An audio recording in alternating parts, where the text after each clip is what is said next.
Thank you, Madam Moderator. And I'd also like to thank the office for helping me through all that, and others. So this report is based on the figures in the August 31st consolidated financial reports, which you'll find in your meeting packets, pages 5 through 9. And they're still in the old fund accounting format. But first, I'm going to take you through the highlights of those and what we should particularly keep our eyes on. But first, an announcement. Next chart, please, Steve. This will be the last report I give out of the old logo system and the old fund-based accounting.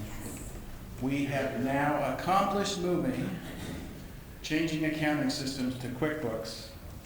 And we are current, the chart up there says through August, we're current now through the end of September.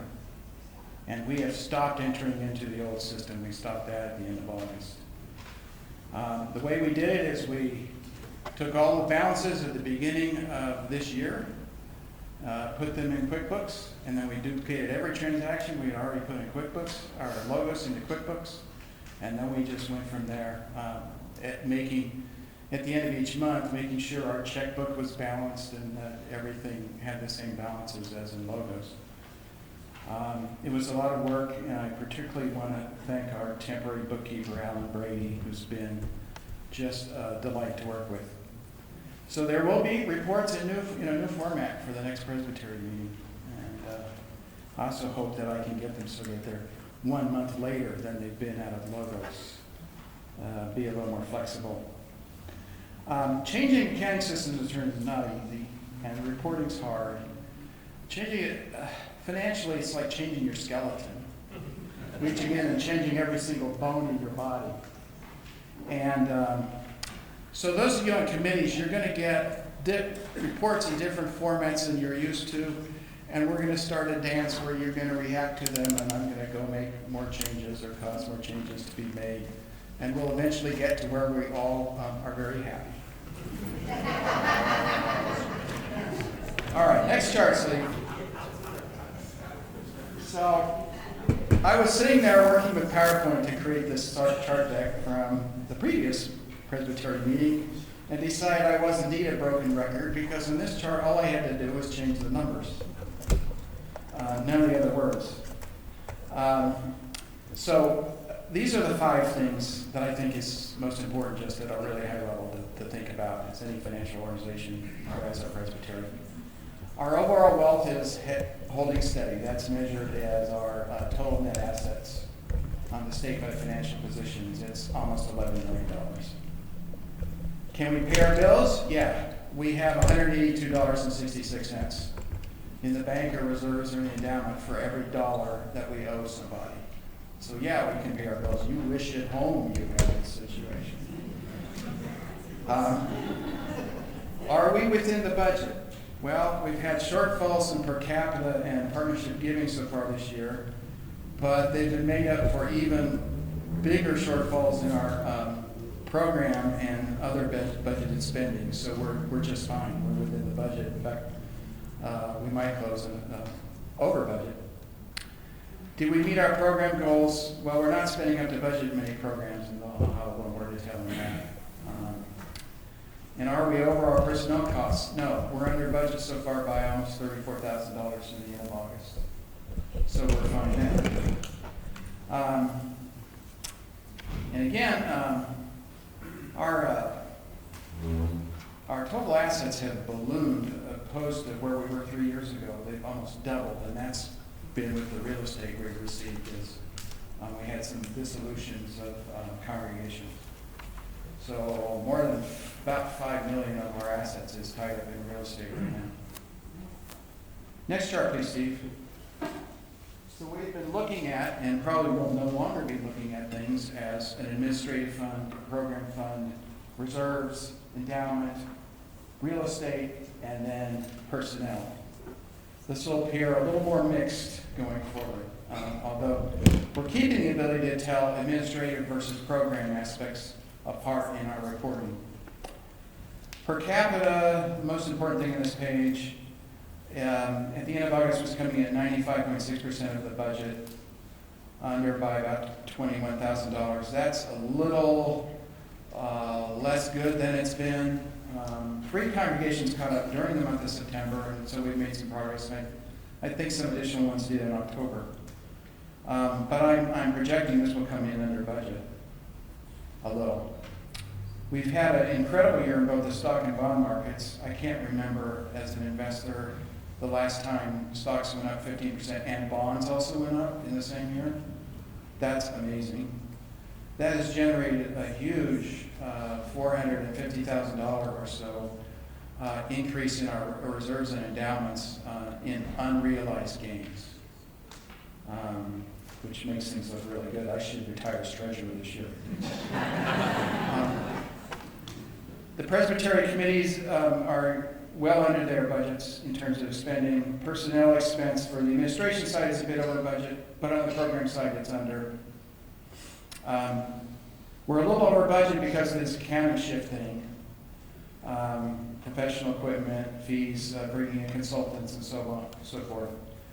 And we haven't had to make as many transfers from reserves as we had anticipated in the budget to date so far. In fact, we've only moved $6,000 over from reserves. Next chart, Steve, program fund.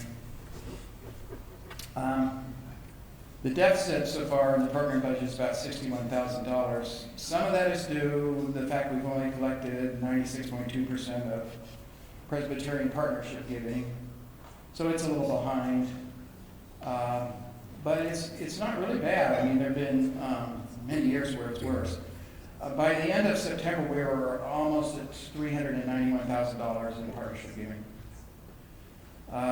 So we have an operating operating deficit, almost $61,000 more than the budget.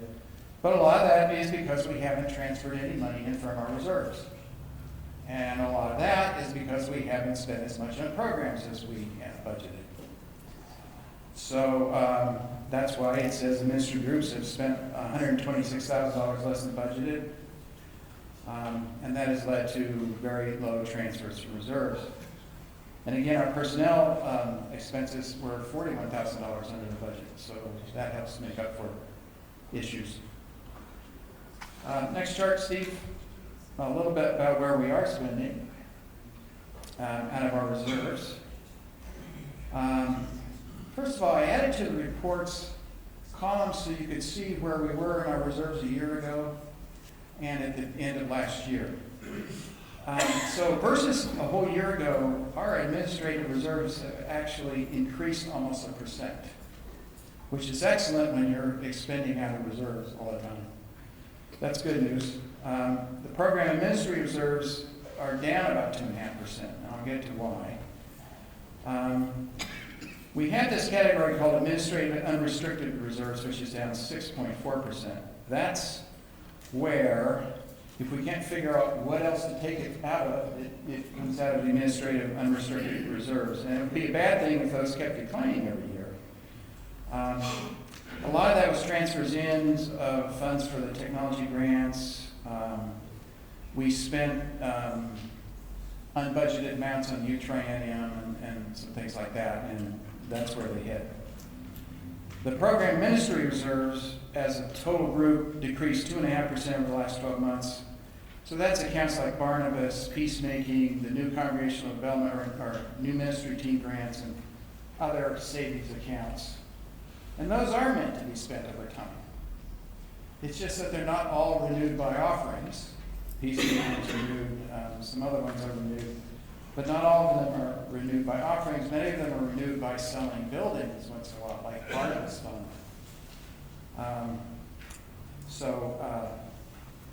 We eventually, to keep doing what we're doing, are going to have to sell one of our buildings. In terms of, you can read on the chart specific numbers. I want to talk about the technology fund. We had 19.8 thousand left. Your report says 29.8. There was 10,000 that was miscategorized, which I caught as I was putting this together. Barnabas has $101,000 in it, so we probably have enough to keep issuing the grants at the rate we have for another 18 months. The Korean Ministry Fund, however, has less than $10,000 left, and so the individual grant can be made up to $10,000. we're close to being out of business on that one. The technology fund has been refreshed at the direction of the leadership commission to up to a $30,000 balance at the end of September. And the main place we're spending out of reserves is the NCD team. We're supporting 3 new congregations that are emerging, or we're matching grants from GA as they spend. Finally, one more chart, Steve, the endowment. We have almost $3 million in our endowment now. It's up, 4. It's up a combined 10.2% in 2019 by the end of August. Markets have been on a roller coaster this year. They were up very fast at the beginning of the year, fell in May, back up in July to new highs, fell in August. They are currently sitting at new highs, at least as of last Friday. And so we're up, this chart says 10.2% by the end of August. We're up about 13% right now for the year. This has been a great year for the endowment, and our expenses and management are still a combined 0.76%.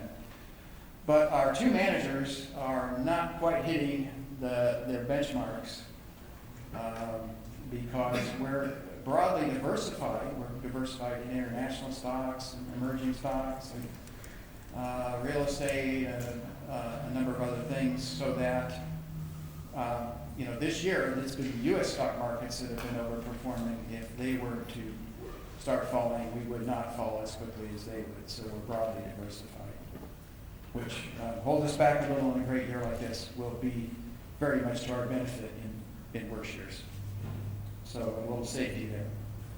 And my last chart always is, what can you do to help? It's budget time in most of your churches.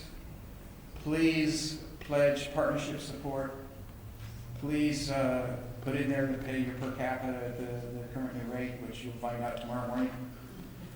It's good news, it's only $1. Participate in committees. There's a number of financial committees looking for help, but there's also all the other ones around the Presbytery. And the chart says have not kept up, at least, Steve put back something that wasn't in my deck, so thanks, Steve, for catching my error. I had not caught up on your 2019 per capita or PPG plea. Well, plea, but don't just plea or pray. Instead, catch up. And when you're done with that, please do catch up if you're behind. But mostly, put us in your budget next year. We're all a team, and we all need to help each other. And thank you for your support and time. And probably in reference to the schedule, I'll take questions offline. If you have a question about anything, come see me. Thanks.